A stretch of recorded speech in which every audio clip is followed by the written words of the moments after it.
Hello everyone, this is Prashant. Today I will discuss about the earth and its interior part. So let's see about the earth. Earth is like a giant onion with multiple layers. It means that कि earth जो है giant onion की तरह है. आपने onion देखा होगा like this. ये ऊपर वाला पार्ट,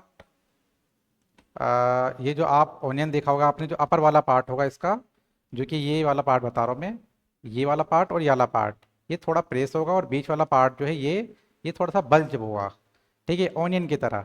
जैसे कि आपने बचपन में सुना होगा कि जो अर्थ है गोल है, actually that is the wrong. Earth जो है थोड़ा फ्लैटेड है, चिपटा हुआ है थोड़ा सा, लाइक दिस आप देख सकते हैं यहाँ पर। ओके, और यहाँ पर ईच लेयर डिफर्स इन कंपोजिशन। यहाँ पर डिफरेंट तरह के लेयर्स हैं जिसके अंदर कंपोजिशन, थिकनेस, टेम्परेचर और यहाँ पर सॉलिड लिक्विड, हर जगह जैसे जैसे इंटरनल पार्ट में आप जाओगे तो आपको ये डिफरेंट डिफरेंट दिखाई देगा, ठीक है। और हम जो है अर्थ के इंटीरियर के बारे में अगर बात करें, हम इंटीरियर के बारे में हमें क्यों जानना जरूरी है, क्योंकि अगर हम इंटीरियर के बारे में जानते हैं तो हम अर्थक्वेक के बारे में प्रिडिक्शन कर सकते हैं, इवन कि वॉल्केनो इरप्शन के बारे में प्रिडिक्शन कर सकते हैं और प्लेट टेक्टोनिक के बारे में हम जानकारी इकट्ठा कर सकते हैं, जिसकी वजह से पहले से अलर्ट हो जाएंगे कि इस जगह अर्थक्वेक आने वाला है या फिर वॉल्केनिक आने वाला है, जिससे कि हम लोगों की जान बचा सकते हैं, right. So now next move करते हैं हम some facts about the earth. Earth के बारे में कुछ फैक्ट के बारे में जानते हैं हम यहाँ पर। अर्थ जो है ये आप जानते होंगे थर्ड प्लानट है फ्रॉम द सन, जो कि हमारे सोलर सिस्टम में 8 प्लानट है, उसमें से 8 में से थर्ड नंबर पे आता है। और ये एक ऐसा सिर्फ सेलेस्टियल बॉडी है, मतलब कि सेलेस्टियल बॉडी का मतलब आप ये मान के चलो कि ऐसी बॉडी जो कि सिर्फ लाइफ सपोर्ट करता है, ठीक है। जो लाइफ सपोर्ट करता है वो सिर्फ एक अर्थ ही है जिसपे लाइफ सपोर्टिंग है। लाइफ सपोर्टिंग का मतलब यहाँ पर क्या होता है, यहाँ पर आपको देखने को मिलेगा लैंड, आपको लैंड देखने को मिलेगा, प्लस में एयर, प्लस में आपका वाटर। जब भी ये तीनों कॉम्बिनेशन होते हैं तो समझ ले कि वहां पर लाइफ सपोर्टिंग पॉसिबल है, और ये चीज अर्थ पे पाया जाता है।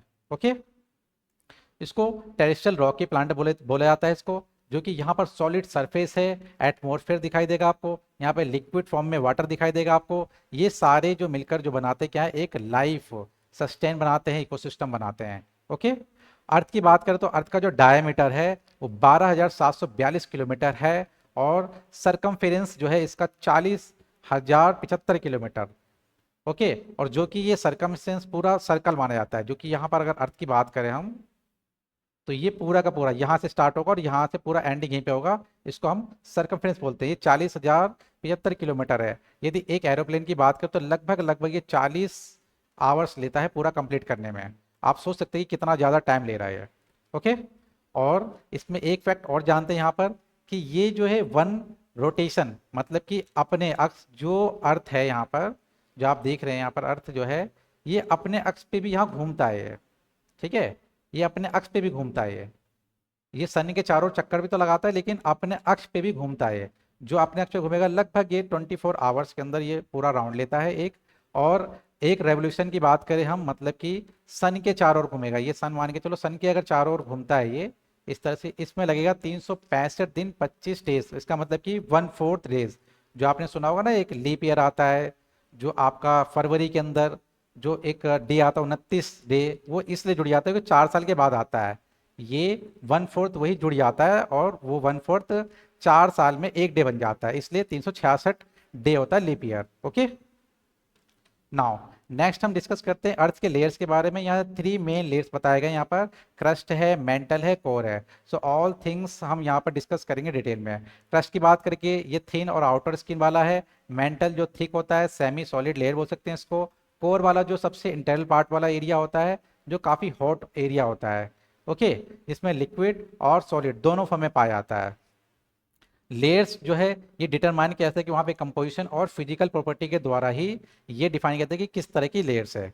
सो नाउ अब हम डिस्कस करते हैं लेयर्स के बारे में। पहला जो है क्रस्ट लेयर्स। तो क्रस्ट के बारे में डिस्कस करते हैं तो ये outer most solid layer of earth है, जो कि लगभग जो 30 से 50 किलोमीटर ऑन एज एवरेज देखे जाए तो हम जो ये मान के चले कि ये सतह है, ये पृथ्वी की सतह है, तो इसके अंदर जो हम 30 से 50 किलोमीटर ऑन एज एवरेज माने के तो हम बोल सकते हैं इसको क्रस्ट है। वैसे जो क्रस्ट होता है वो होगा लगभग आपका 0 से 100 किलोमीटर थिकनेस, ठीक है, उसको क्रस्ट बोलेंगे। अब यहाँ भी थिकनेस के बेस में डिफाइन किया गया है, दो पार्ट में डिवाइड किया है इसको।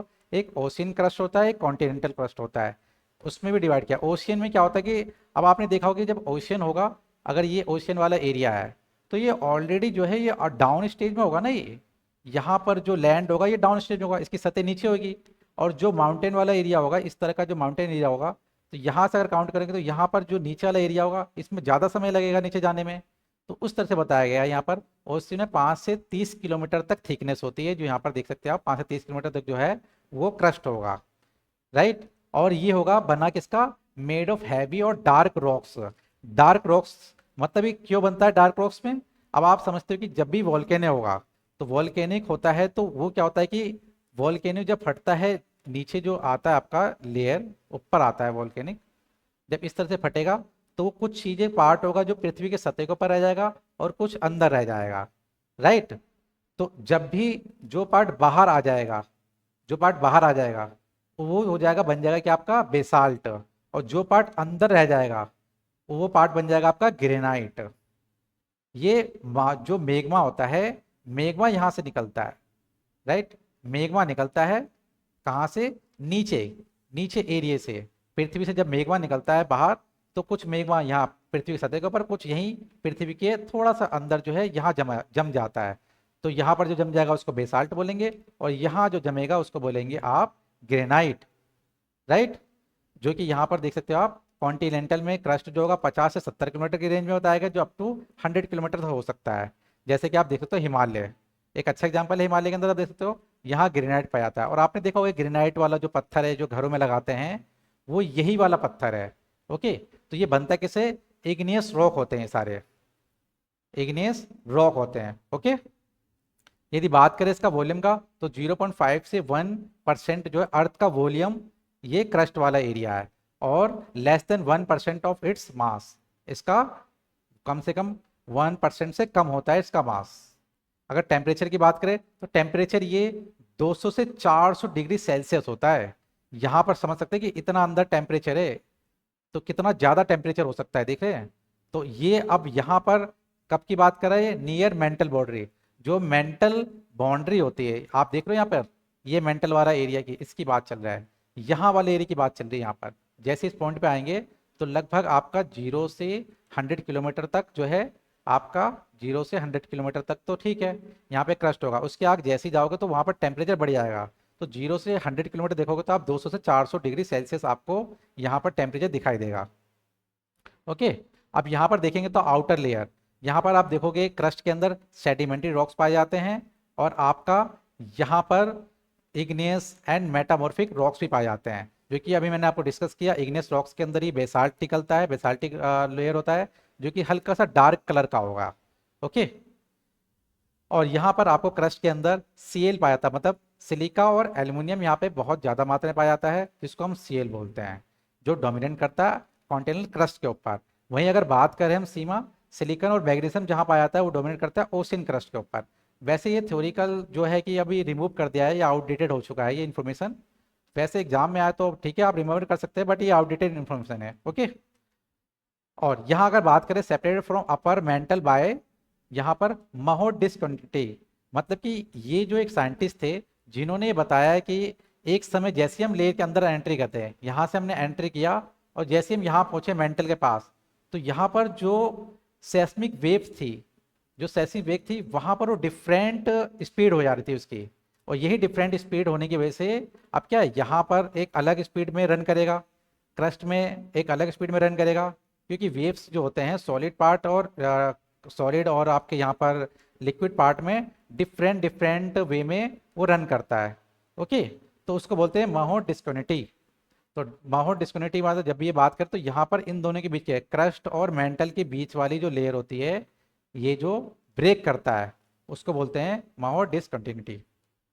नाउ नेक्स्ट देखते हैं कि most abundant element in the earth crust के ऊपर देखें तो अर्थ क्रस्ट पे कौन कौन से एलिमेंट पाए जाते हैं यहाँ पर, तो ये आपके एग्जाम पॉइंट ऑफ इंपोर्टेंट है। ऑक्सीजन की मात्रा कितनी होती है, सबसे ज़्यादा ऑक्सीजन की मात्रा होती है, फिर सिलिकॉन की मात्रा होती है, फिर एल्युमिनियम, फिर iron, calcium, sodium, potassium and magnesium.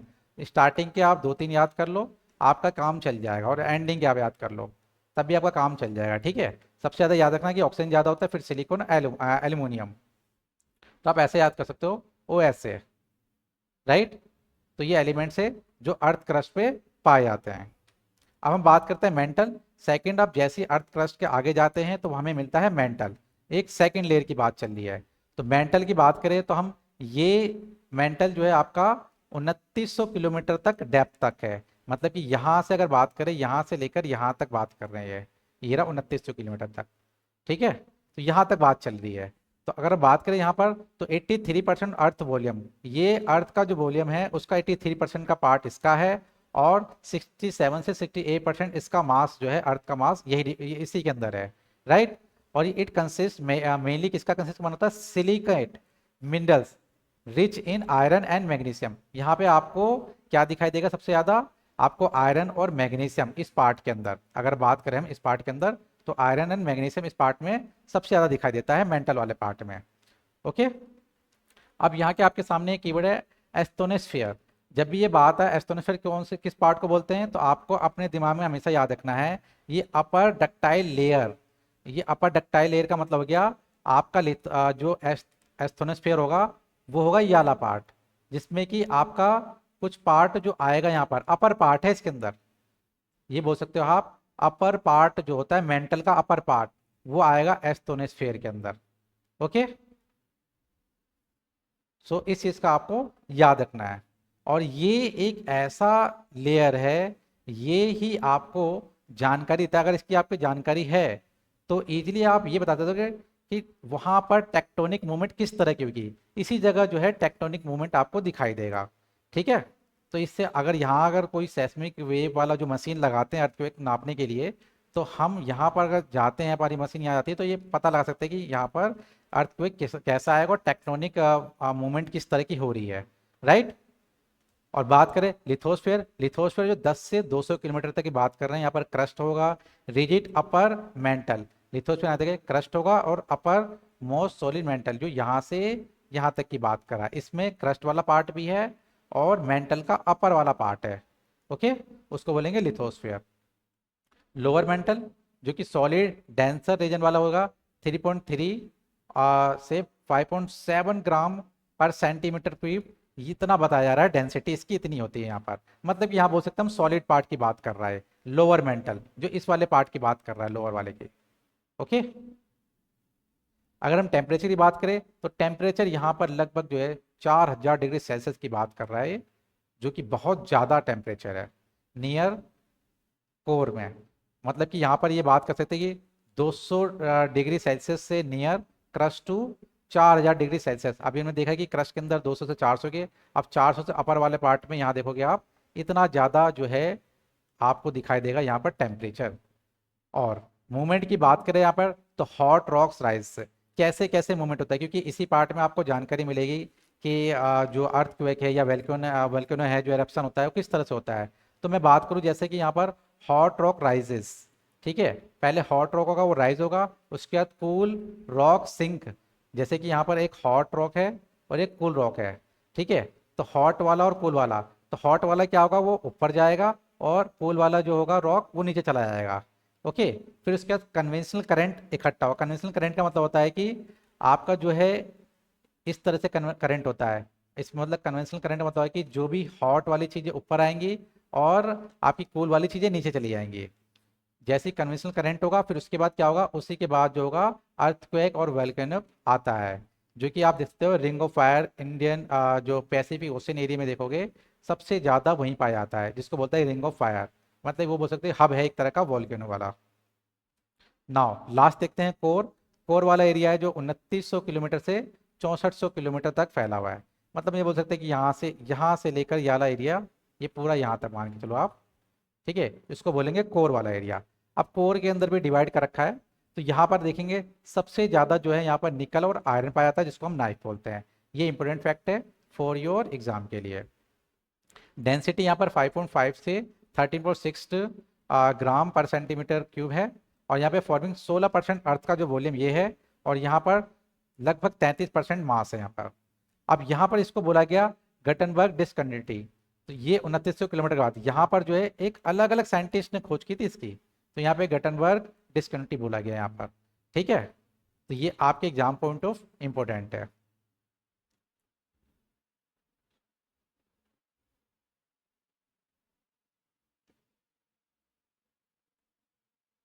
Sorry for disturbance.